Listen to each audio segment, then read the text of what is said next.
Quatrième et dernier exercice de programmation. Alors normalement, lors de l'étape du montage précédente, vous avez réalisé, ou plutôt fixé, un capteur de lumière sur votre robot.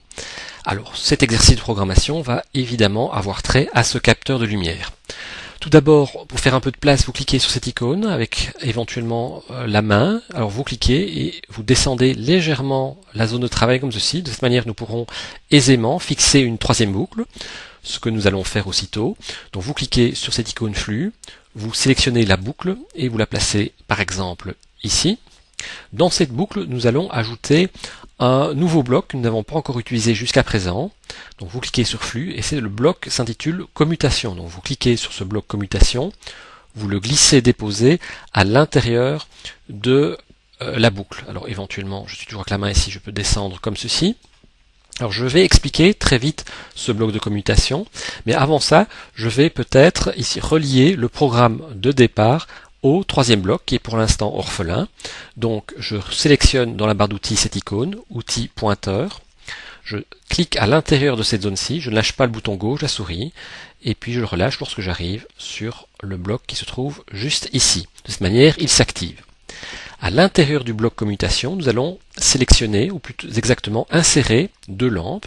Donc vous sélectionnez lampe de couleur, vous allez la placer dans la partie supérieure, vous répétez l'opération, donc de nouveau dans Action, lampe, et vous la placez dans la partie inférieure. Attention, vous avez ici un chiffre 3 et 3. Donc si vous référez au panneau de configuration, pour l'instant, les lampes sont reliées au port numéro 3 de votre robot. Si ce n'est pas le cas chez vous, donc par exemple moi ils sont reliés au port numéro 1, mais vous devez changer évidemment. Donc port numéro 1 pour les deux lampes, la lampe du dessus également, donc 1.